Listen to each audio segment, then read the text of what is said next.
Welcome, impactful parents. Today we're going to talk about how bored teenage boys can spiral into loneliness and then become one of the scariest people of the future.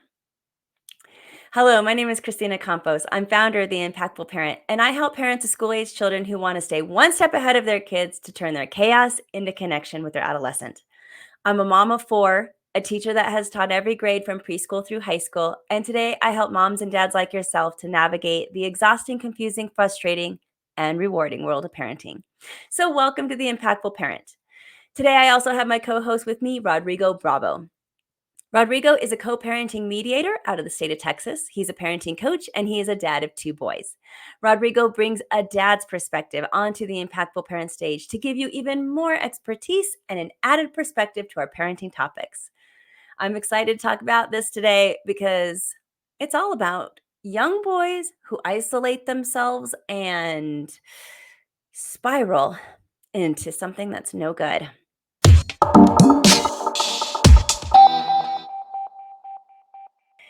So I saw this video accusing bored teenage boys as being the scariest people in the world. And I wanted to show the audience this video right away because this guy may be right, depending on your view.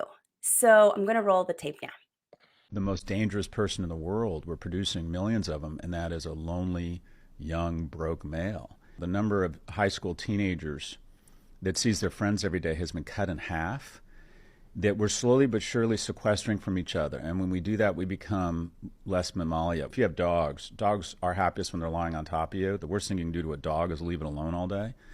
And what we're doing to young people is they are leaving others and themselves alone all day. We're separating from each other. We're becoming less social. And there's a group of men who aren't received well at school, don't find a source of pride. Auto shop, metal shop, wood shop's gone away. They go online to date. The majority of them get rejected. If your average attractiveness in online dating, you have to swipe right 200 times to get a single coffee. If you set up 5 coffees, you'll get 1 will actually show up. 4 of the 5 will ghost you and decide later on they don't actually want to meet up. So a young man of average attractiveness in online dating has to swipe right 1,000 times. So he gets validation for 1 coffee. He gets validation that he has no worth to the other sex. He loses confidence. He starts engaging with people because he has less opportunities for random encounters where he has to develop those skills. And slowly but surely he sequesters from society, and at some point he just is not really savable. He just never develops those skills around friendship or romantic relationships. In the United States, 1 in 7 men doesn't have a single friend. 1 in 4 can't name a best friend. In addition, marriage has become now a luxury item. If you're in the upper quartile of income-earning households, there's a 3 in 4 chance you're going to get married. If you're in the lower quartile, there's a 3 in 4 chance you will never get married.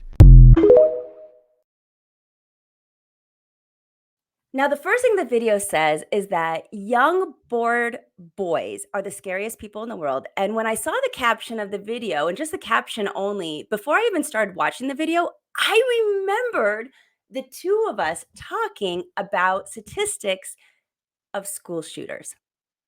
And these shooters are usually young men. In addition, we have talked about red pill and blue pill culture before. And if you don't know what red pill and blue pill culture is, for the audience, I'm sure we're going to discuss a little bit about it today. But really check out episode 171, so 171, and I'll leave a YouTube link down in the show notes because that's going to explain the red pill, blue pill culture a lot more in depth. And again, troubling statistics about how young, bored teenage boys are being influenced into these really unproductive, bad social circles. And so that was my first thoughts when I saw this video. And I was like, oh man, we haven't talked about that in a while. And I just really wanted to get your take on it. What were your initial thoughts when you saw the video? Yeah, so I think one of the common themes when it comes to these types of videos is kind of a victimhood. I particularly don't subscribe to this train of thought. First of all, let's get down to what he's talking about. Statistics, right? I love statistics. I think, when we talk about statistics and we talk about real data, it needs to be supported. I like to see the sources. We've talked about several issues where we refer to statistics, and I always mention the source. We always talk about where the source is from and so forth.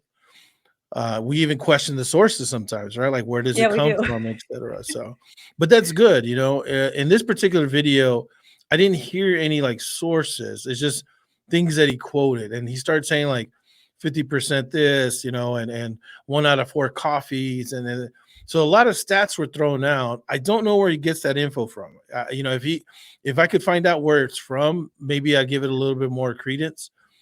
But what really kind of struck me is and you asked me what my initial impressions were, the references to dogs.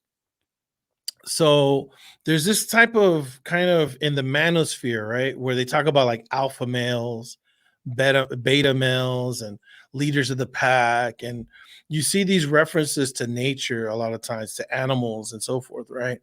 In this case, he says, like, hey, what happens to a dog when the dogs are together? They lay on top of each other, right? But what do? You leave a dog alone all day, it's sad and this and that. We're not dogs. We're just not dogs. And dogs have a totally different environment and a totally different social dynamic within themselves, within, other dogs and so forth. And the dynamic between a person and a dog is completely different. I know that a lot of folks try to make these comparisons, but the most famous example is that of the wolf, right? The alpha leader of the wolf. And a lot of people don't understand that that particular study actually didn't say that there's an alpha wolf. What it was saying was that, yeah, the leader of the pack is generally the father. The wolves typically travel in families. So, let's, for example, we have a family, right? Let's just take the nuclear family, right? Who's going to be the leader in that house? It's not going to be the 17-year-old kid, okay? It's not going to be the 8-year-old daughter. It's going to be the guy and the lady, and it says in that study that the mom and the dad are the leaders of that pack. But people tend to say, "Oh, it's the alpha wolf. He's the one that grew from the pack and this and that." So there's that misconception, and I can go further and further. There's actually some great podcast episodes about that. Maybe we can link them down. But the whole point is this: when we make those kind of comparisons, we really are making an apples to oranges comparison. There's very few natural behaviors among animals that really kind of correspond with human behaviors. We don't eat out of bowls. We don't we don't walk around naked like dogs. I mean, well, some people put clothes on their dogs, and there's nothing wrong with that. I think maybe Christina, you put clothes on your dogs before, right? I'm pretty sure. Yeah. I did. I did. Yeah, I do it. I do it. So but there's nothing wrong with that, right? But for the most part, right? Dogs are naked, right? Pets are naked. We don't walk around naked. Okay. Does that mean that we're, anti-nature, or we're going against our natural instincts of walking around with our things, flopping around? And no, we're not that way. We don't go around sniffing yards and sniffing other people's butts. I mean, we're not dogs. So, anyways, I'm harping on this particular point because if he's willing to make that comparison, I almost feel like the other numbers he showed are probably not well researched either, and are just kind of haphazardly thrown out there, or maybe guesses on his part. And I think that's dangerous when we do that, when we kind of mix real data with conjectures. I want to know what the sources are. He talked about the Tinder dates and like the swipes and this and that. I think I've heard statistics on that may or may not be the same. I can't recall off the top of my head. But the whole point of the matter is, when I heard all that, I heard a lot of numbers and a lot of things to uphold his thought process on the loneliness of males. Well, I wasn't too sure about what he was saying exactly with his numbers because, yeah, there's no reference to them. I will say that I agree with some things that he's saying in that, oh, yeah, that's my experience too. So I can agree with that. For example, um, I feel like the ghosting culture of today is rampant, I mean. And so, like, there's it's like accepted even. If you don't want to deal with somebody or you just don't you lose interest in them, people ghost. And I feel like that's, it's a cop out. I feel like it's not something that I typically want to subscribe to, but I will say that society has kind of made it an acceptance thing. Like, oh, they just ghosted me and you're not supposed to get your feelings hurt. And that just happens. I do feel like not that bored boys are the scariest person. I don't think maybe that's true, but I do think there's an epidemic of our kids, boys or girls, but our boys not, I don't know. It seems like they're really discouraged nowadays. I don't, and it's a tribute to all of the things that society has changed to. And I feel bad for our youth of today in a lot of different ways. Of course, they also have great advantages that I never had. So there's always a balance. But those are the things that kind of went through my head was what part of this, I want to pick it out with Rodrigo. What part of this video is true and not true? What do we think? And that's exactly why I wanted to bring it to the table. Well, I think well, first of all, what you said was I think I tend to agree with the fact that we are being conditioned to accept certain behaviors, like ghosting, like people being too aggressive, people being having to change certain things. I also feel that some of these changes have come about because people have changed in general, and there's also kind of a liberty that's being offered that maybe wasn't offered before. And what I mean by that is really women have better choices, more choices, and I think that's a good thing. Let's take for example, like back in the day, back in the past, women a lot of times were confined to the town that they were in, right? Or whatever.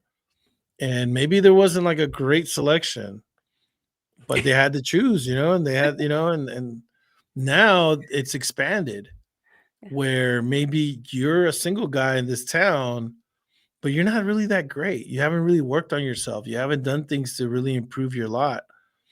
And now you're being overlooked. I think that's a good thing. I think that really kind of challenges folks to like, hey, if you really are aspiring for something, you need to work towards that. Will you get overlooked? Yeah, I mean, I've been on the receiving end of that where I get overlooked, and okay, it is what it is. I've also been on the other side where I had to kind of say like, yeah, not interested or this and that.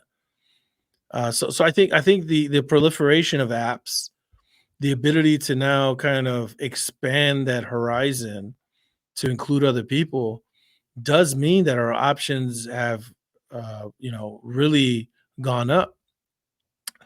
I also think that behaviors from the past are no longer accepted, and I think that's one of the things that really irks men, certain men, And what that behaviors are you talking about? oh, you know what behaviors I'm talking about.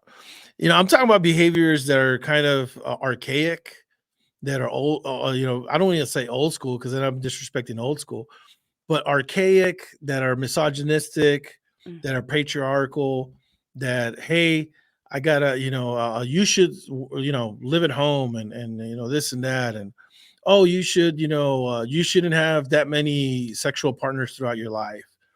Oh, you should act a certain way. You shouldn't wear this. You shouldn't do that. You know, that's just old school thinking, and look, there are women that appreciate that still.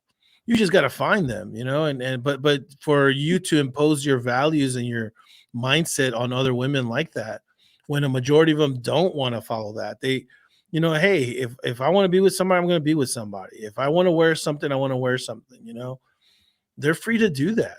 And I think a lot of folks, with the easing of societal norms, in the sense of like, what was it like? I mean, not even 50 years ago, women couldn't wear pantsuits, I think, and or they weren't supposed to. Oh my God, bikinis. I mean, come on. There was a time like 100 years ago, women wouldn't go to the beach and they'd be fully clothed and all kinds of stuff. And I don't know what guys expect. Men have had time to kind of evolve into what we're doing, right, through the years and so forth, through centuries. And women now have just experienced these type of freedoms barely in the last 100 years. Women couldn't even vote 100 years ago. I think it's about 100 years ago that women's suffrage occurred. They couldn't even vote at that time, and they couldn't even you couldn't even own land. You couldn't do all kinds of things. And so women experiencing this freedom now has kind of caught up, or is catching up. And men are over here freaking out, like, hey, what, and holding on to these traditional views that just aren't accepted, that just, women don't have to put up with. So my whole point is this: if you're thinking this way, don't be surprised when a lot of women don't think that way, because that's just an old school way of thinking, and I would venture to say that a lot of men that are thinking like that are in this type of quote unquote lonely men or lonely kids do have a tendency to think that way. Like things should be the way they were back in the day and this and that. And it's simply not true. It's just not going to work that way anymore, where men have the choosing of their lot, or whatever. And then they could just do whatever they want while women kind of follow them along. Now, in the video, he kind of alludes that a lot of this demise of the young men being so lonely and isolated has to do with technology, and that we're not encouraging our kids to get out and be interactive and talk to each other anymore and all those things. That's what he's alluding to. He doesn't really come out right and say it in the video, but that's the Mhm. impression I get when I listen to it, that he's blaming technology for these sad, lonely men. But I hear you saying, well, yeah, but it's more that it's that, things have changed and there's some boys that are just kind of stuck in um, not not evolving along. So, am I right about that? Or, Well, I think, I think he's making some observations that are anecdotal, because I can make the same observations about my youngest son, who probably spends an inordinate amount of time gaming and playing and this and that. He has a girlfriend. He has healthy relationships. He has a best friend, Chris, who's also online. They have never met, yet they are on a 4.5 year friendship now. And I'll even tell you this: it was maybe about 3 weeks ago. Sam came out of his room and said, "Hey, man, hey, dad, guess what?" I go, "What?" Because Chris is getting married. I said, "No kidding." He's like, "Yeah. You think we can go to his wedding ceremony?" I said, "Yeah, wherever it is, we'll go. I promise." He's like, "Oh," and he goes, "You hear that, man?" And no. So I think, and maybe that's anecdotal too. Maybe that's it's an outlier or whatever. But I think the technology has evolved. But I'm also not going to be one that says like, "Hey, we should stick to horses." Why this? What's going to happen to all the horses?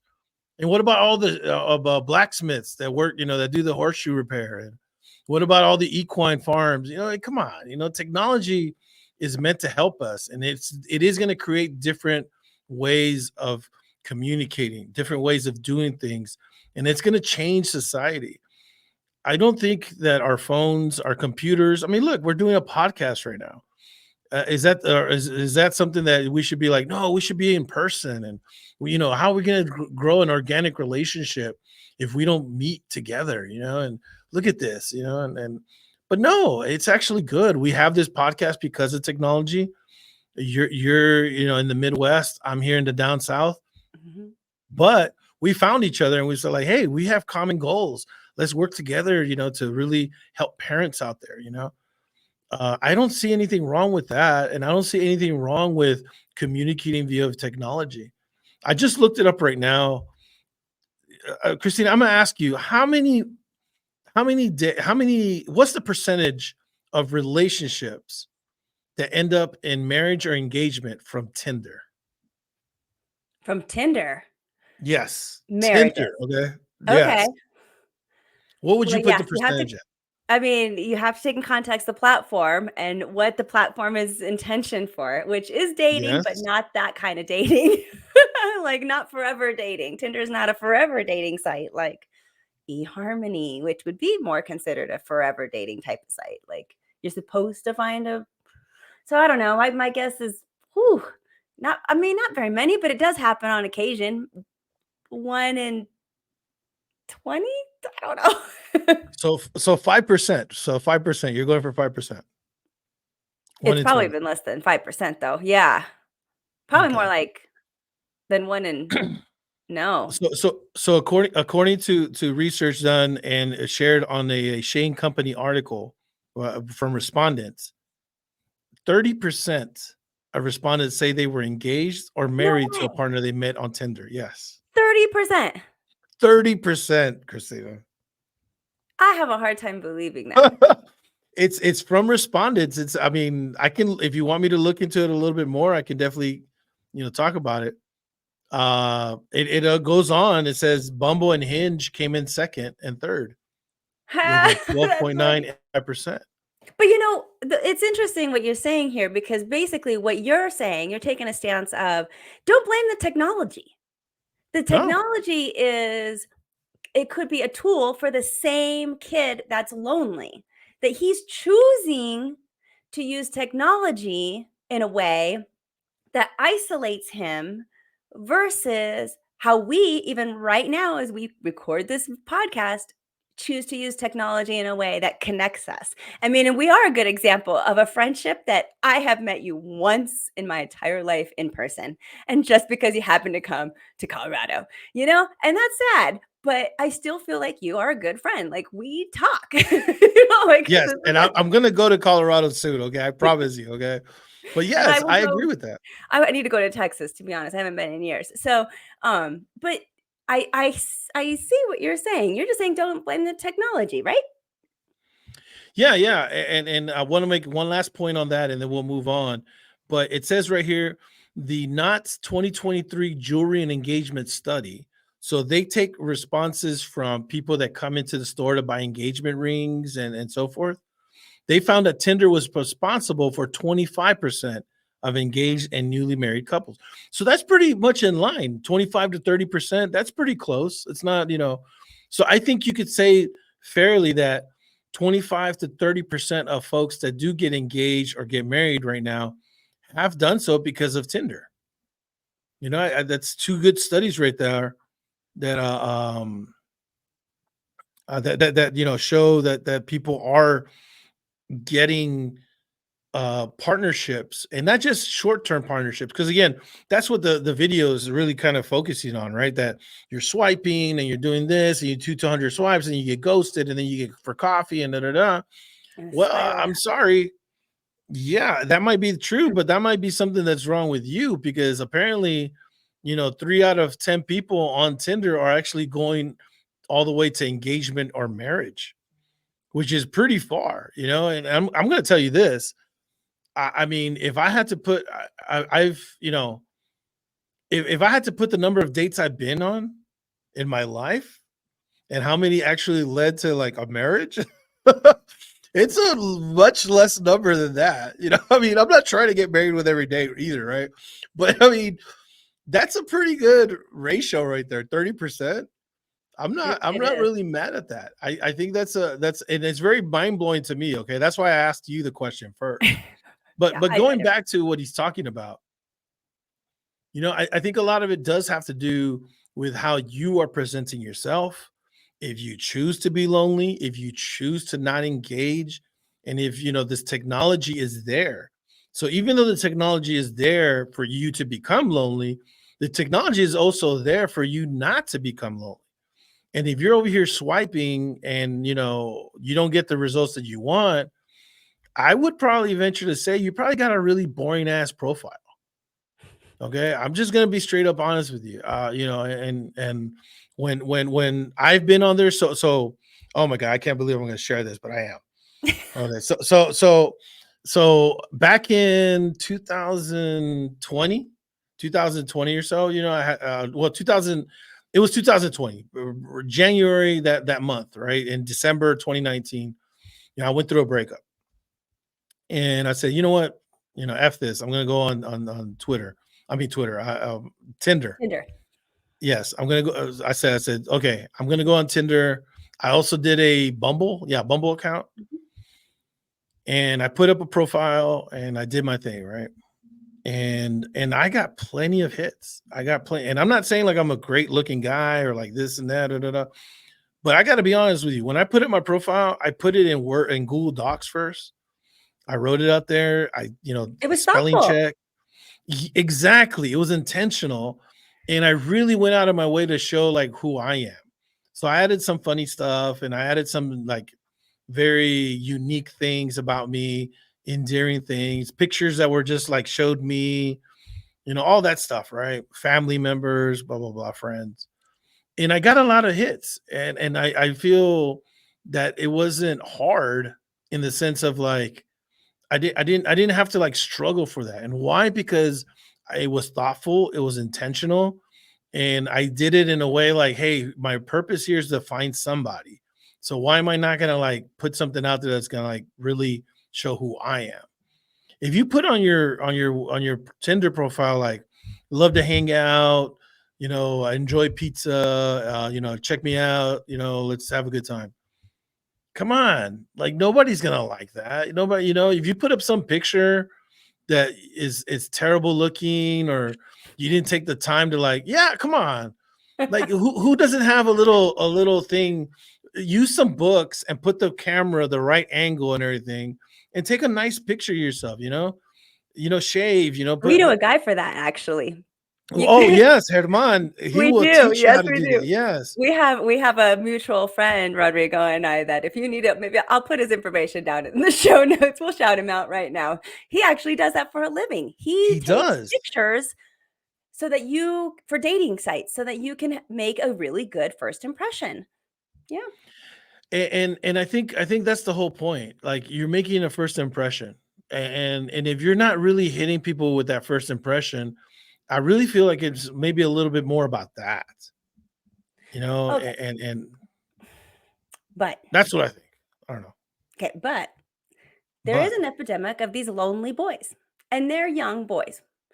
Um and they're just kind of isolating themselves, and it's really bad for their mental health. They're spiraling, through these. They're focusing more on all those negatives instead of the positive. They're doing that. So whether we like it or not, this is actually we got these set of lonely boys out there who are going out into the world, and they're either becoming influenced by the red pill, blue pill culture, where just briefly, that's this culture where a lot of misogynistic men are choosing to say, "Hey, it's not us, it's them, it's the women. The women are they only want like the cream of the crop. They're only picking the best men, and it's not you that has the issue. It's her. She's not having good expectations." And well, anyway, they're bringing women. So they're either getting swooped up into that mentality, or they're becoming lonely for a long time, or they become so lonely and depressed through this process because there is no connection, and they kind of wallow in it, that eventually something really bad happens where they take action. And this is where we're talking a little bit about where I mentioned in the beginning, are most of our school shooters are young male lonely boys. So this is actually an epidemic, though. So if you can't like shake each little lonely boy's shoulders and say, "Wake up and come on, use the same technology for good instead of for evil," what do you say to that, Rodrigo? What do you say to these young lonely boys that don't have the motivation to go out there and, step up their game? Really is what you're saying. They're not stepping up their game. here's the thing. Growth takes effort. Growth takes, really a desire to change. And when you explore the world of incels, red pill, blue pill culture, and so forth, they are basically saying like, hey, it's okay to be who you are.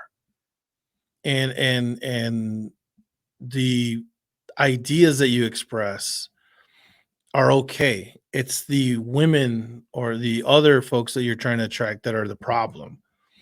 And I think that's a really easy way to like not grow, not do the Yes. work that you need to do, not heal.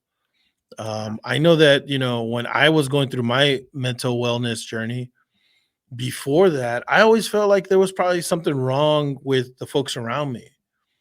Oh, it was my dad, and my ex doesn't understand me because she did this and that. And maybe part of it was true, maybe it wasn't, but I just wasn't taking accountability for myself. And once you take, kind of a pro growth, pro healing kind of stance, you end up realizing that, yeah, some of it may be your ex's fault, may be your dad's fault or family or whatever the case may be.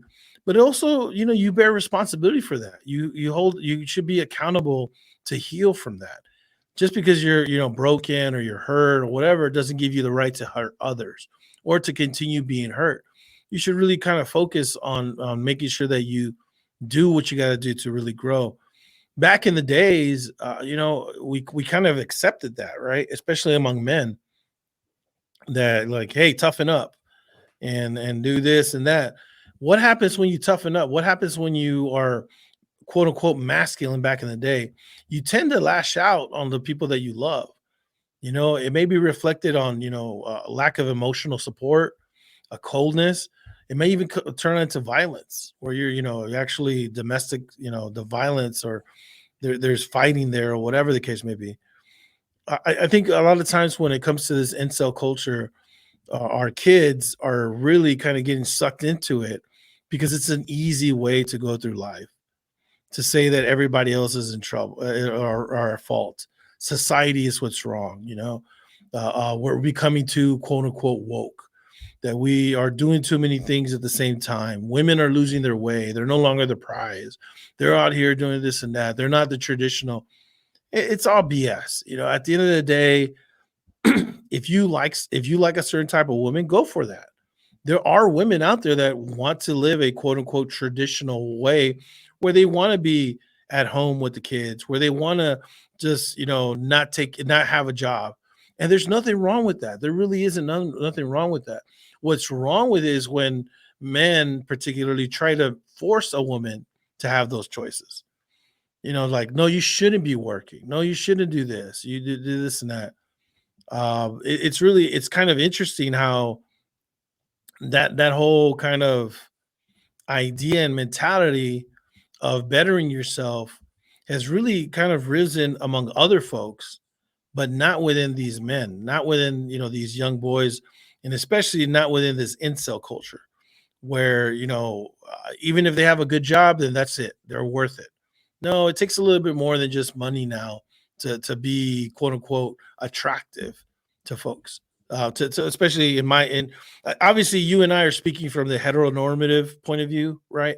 Because we're we're heterosexual, but in this case, I guess what I'm saying is really whoever you're trying to attract, it takes a little bit more than just maybe having a good job, more than having quote unquote good genes or whatever. It's just gonna take a lot more than that. So we need to encourage our boys to stop wallowing and start moving is what I'm hearing you say. Like stop blaming everybody else for your problems and start picking yourself by your bootstraps, because if you put in some effort, I hear you saying like you're going to find a person and you're going to, find your way, and all of that's going to make you happier so that you're not, stuck in the spiral of sadness and isolation, which is so easy to do. It's so much easier to only put your social media feed in things that validate the way your viewpoints. That's so easy. So I can see how boys are so easily persuaded by these cultures are saying it's not you, it's them, because you want to hear that. You don't want to believe it's you ever. Like Yeah, no, nobody does. Yeah. nobody does. So, but you're saying Yeah, stop blaming the technology, and we gotta encourage our boys to be better and to stop wallowing. That's what I'm Yeah, and I would say this as parents, you know, we got to understand that things are changing. You know, if you now if you want your kids to have good social skills, then you got to teach them that. You do have to teach them, you know, give them those soft skills that maybe they won't be able to learn from, you know, interactions that happen online. So for example, shaking hands, saying nice, being polite, things like that. My boys, you know, I have two boys, they're 22 and 20. They are the first ones to say hi and shake hands and look people directly in the eye and this and that. I taught them that, right? You'll be surprised how many people don't have those soft skills. Yeah. I've met a lot of young kids, young kids that look at me and they'll call me bro from the beginning. Now, I'm not like one about hierarchies and all that, but I'm not a You're bro not a anymore. bro. Okay, look, yeah, Yeah. look at my beard. Okay, let's just be honest. All right, I'm not broing it too much. Now, if you're my age, then we could bro it up, right? But you know, when you're that young, you know, and I don't expect to be called sir either, but you know, just a little bit of a modicum of respect. That's it. Just let's start this off the right way. And And that it's is really a just parent's responsibility. So it you're is. absolutely right. And, I have an example too. My, uh, 3rd son in line, because I have 4 kids, um, he is quite the introvert, massive introvert. Like, that's just Mm, who he is. So he's not going to put himself around a lot of people, um, until he's like feels you know, he's pretty ready and he's not going to put himself out there. And in addition, once he does need alone time just to recharge. So I, as a parent, have to one understand how my child's brain works and what he needs. That alone time is actually essential for him in order to recharge to be social so that I'm not, too on him about being alone. But then I also have to step up and say, this is a kid that has trouble socializing. And I can let him figure it out on his own and see what he does with that. Or I can step in and give him a little bit of help.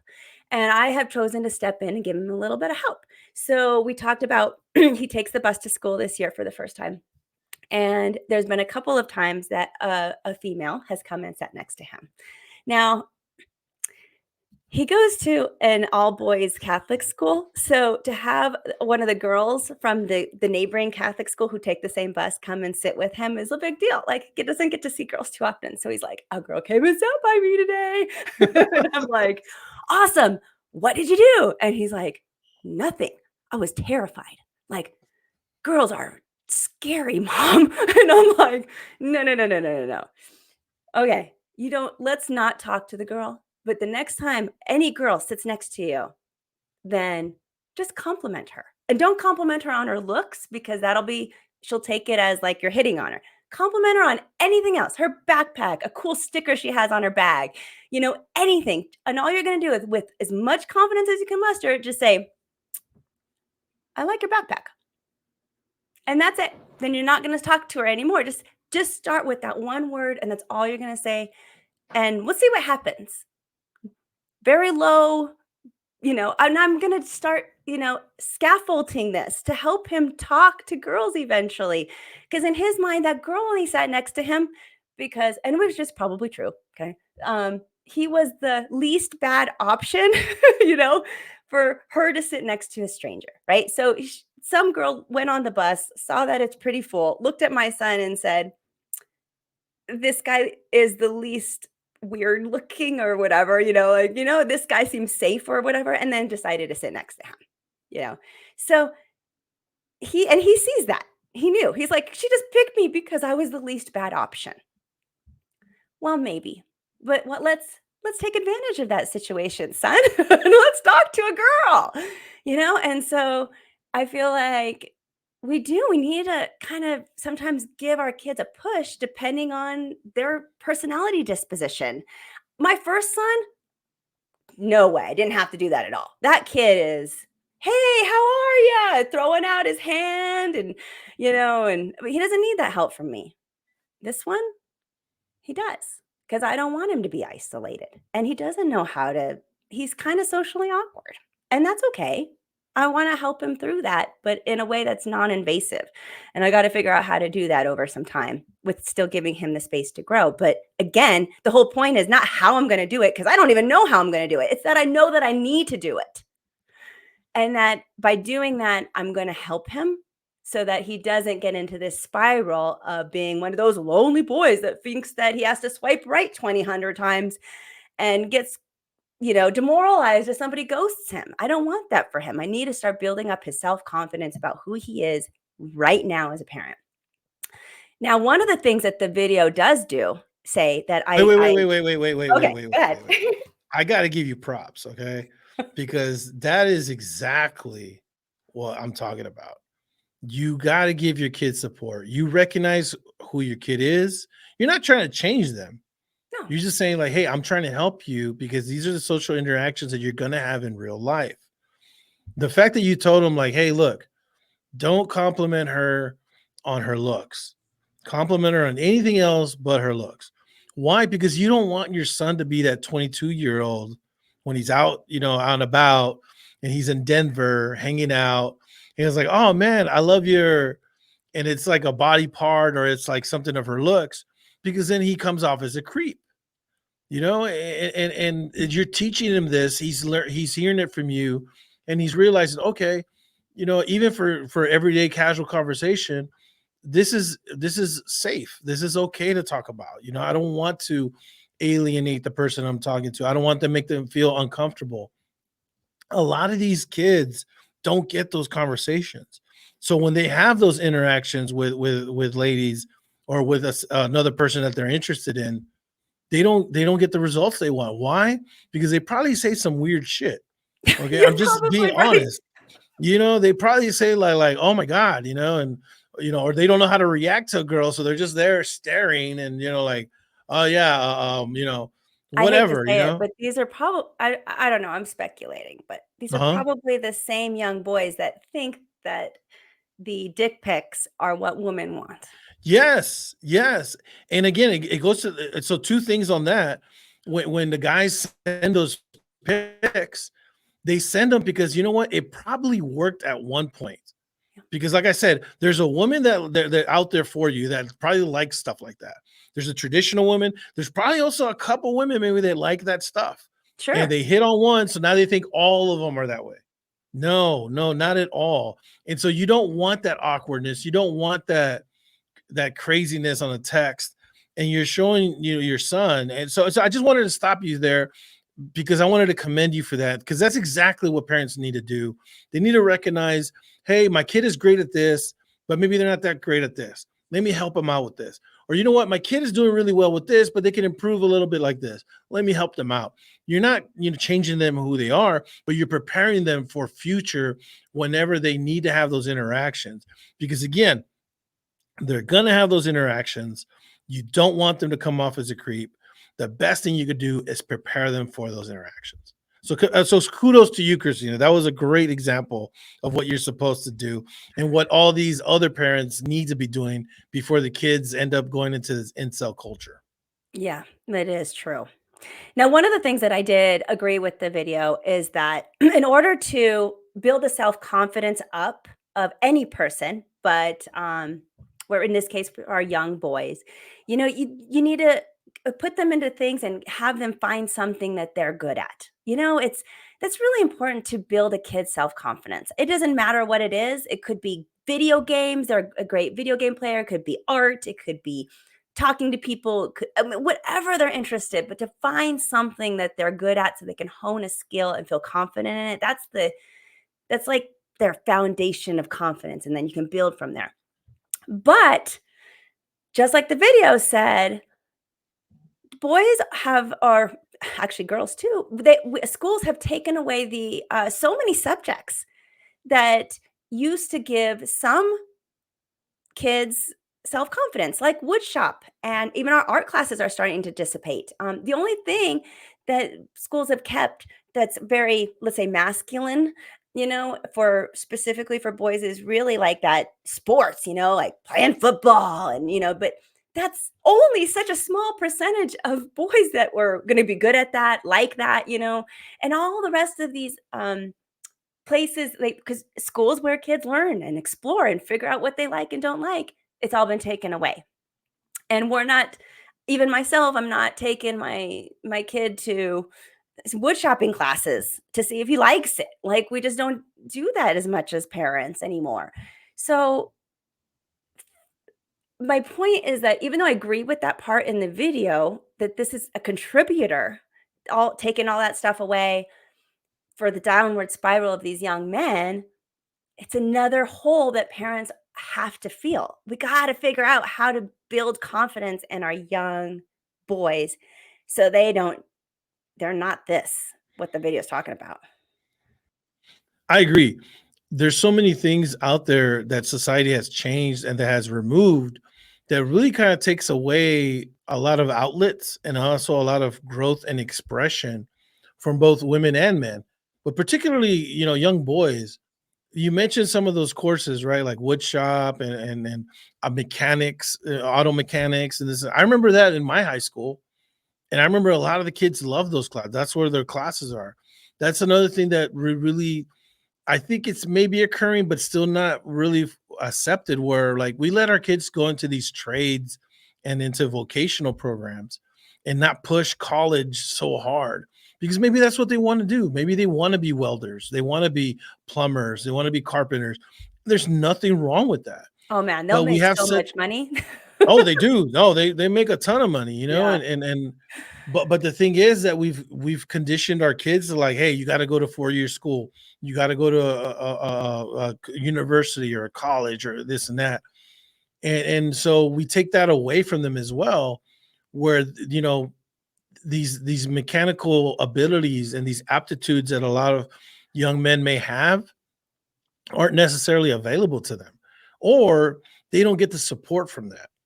It's a totally different thing if your mom and dad are like into it and like, oh, you're going to UT, or University of Texas, and you're gonna, do this and do that. But then you're like, yeah, I kind of want to do HVAC. I really want to work with my hands and this and that. And then your parents say, oh, no, no, no, no, no, you're gonna get a 4 year degree. I'm a blah, blah, blah. You take away those kind of options, you take away those kind of things. We really need to be a little bit more open, especially with our young men, to let them explore and find out what they really want to do. And honestly, get that respect back for those trades, for those vocational training, for those types of works that we call quote unquote blue collar, but that really pays well, that can end up being a very exciting future, and that can really provide a outlet for creativity, expression, and growth for young men. Because at the end of the day, if we push our kids to something they don't want to do, guess what? They're not going to do it, and they're just going to waste their time in something that maybe you're trying to fulfill, but really it's not fulfilling for them. So I totally agree with you, Christine. I think there's also kind of that pivoting in society, in the educational system, that occurred and now needs to kind of bring it back, where we go back to those type of trainings and that acceptability of the trades and vocational training and so forth. You bring up a excellent point, and I'm just gonna reiterate it so that it's a big picture here. Because what you're really saying is parental expectations affects this also. And if we're expecting one thing and our kid doesn't want to meet that expectation because they're just doing it for us and not really for themselves, that contributes to this lonely, sad, depressed boy that we're talking about. So it's like, as we see it, like there's the video itself was like, let's blame technology. They're isolating themselves. And really, what we're saying in this podcast today is, parents have a role in this. We could help our kids get out of that. We could not have expectations that don't align with, their expectations, because all of that's going to contribute. And we can help our kids get out of that so we don't have one of these lonely boys that the video is talking about. 100% agree with you. I think I'll add one last comment. Um, my when the Uvalde shootings happened, where a young man murdered, I believe it was about over 20 Kids. kids and teachers. My son immediately said, like, to me, I remember clearly this conversation. He said to me, he goes, "What a nutcase, man! Like that guy's crazy." And I told my son, I said, "Hey, man, like you need to be careful what you said. You know, that's not really cool." He goes, "What do you mean?" I go, "Look, man, you don't know what that kid went through. I'm not trying to justify what he did, but you don't know what he went through." And he goes, "Well, what do you mean? There's nothing that he can go through that will, make him do that." I said, "I'll tell you this much, man. You don't see that because you have privilege. I listen to you. When you have problems, I listen to you. If you ever have like depression, if you ever have some type of feeling that you have, you already know that you can come to me to talk about it. Like I'm not gonna sit down and like scold you or like tell you like, hey, don't be a little, whatever, toughen up or whatever. You can talk to me. Then you also have Diaz because my sister was there with us as well as my mom. I said, you got your Diaz, you got Tia right here, you even got your grandma.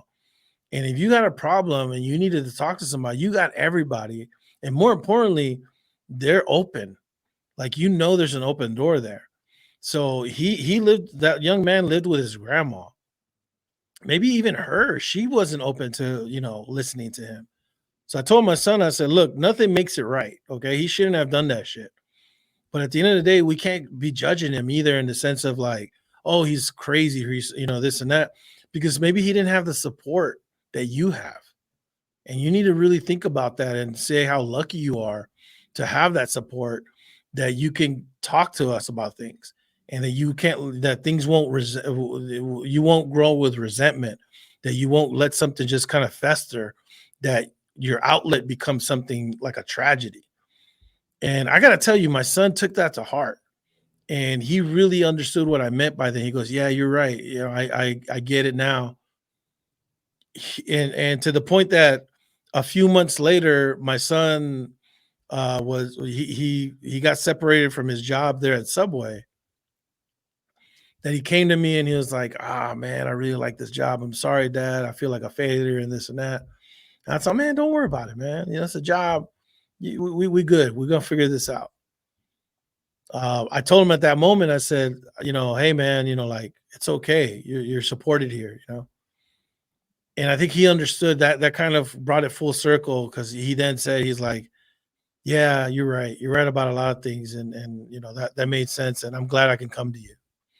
So, anyways, my whole point with sharing all that is when you were talking earlier about emotional support and providing that as parents, we got to do that for our kids. We got to be there for our kids, and they got to know that they can come to us without judgment, that they understand that we're a safe space, that we can talk to us so that we can also share with them and guide them like you doing with your son, with your kids, so that they understand how important it is to behave in a certain way, that proper etiquette and knowing how to handle these interactions, and more importantly, I think even handle their own feelings and their own emotions.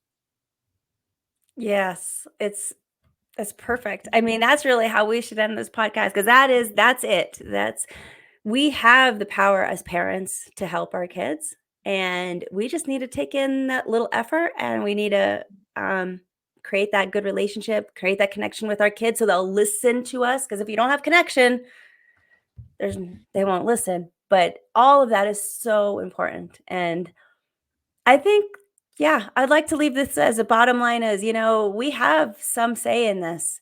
If you see that you have a son that is going in that direction of the video of this lonely young boy, you can do something. And it's just baby steps, little tiny things, every day to help build that connection with him, help him with a little piece of advice. They don't want to hear a lecture. I didn't tell my son to do all these things. I said, one thing, go just make a compliment. And this is the kind of compliment you want to make. That's it. Try that. Mhm. Start so small, so small so that it's not overwhelming, intimidating. She's telling me what to do. No, see what happens. Let me know. And then act like it's not a big deal because then he'll come back and you can give him a little bit more and a little bit more. And we have that power as parents. And how fortunate is that? So thanks, Rodrigo. This was a A really good episode. Thank you for joining me today. If you would like to reach out to Rodrigo Bravo for his co-parenting mediation and coaching services, you can email him at rodrigobravo.jr@gmail.com. Start your Impactful Parent journey by downloading the Impactful Parent app. The Impactful Parent app is free so that you can carry help, tips, and parenting resources right in your pocket. Download the app today. You got nothing to lose since it's a free download. So go to your phone's app store, search Impactful Parent, and discover how you can step up your parenting game and become a more impactful parent. Remember that this episode is just a small part of what the Impactful Parent offers. Also available are online courses, parent support groups, coaching services, and of course, the Impactful Parent app. Find out more by going to theimpactfulparent.com. But until next time, you got this. I'm just here to help.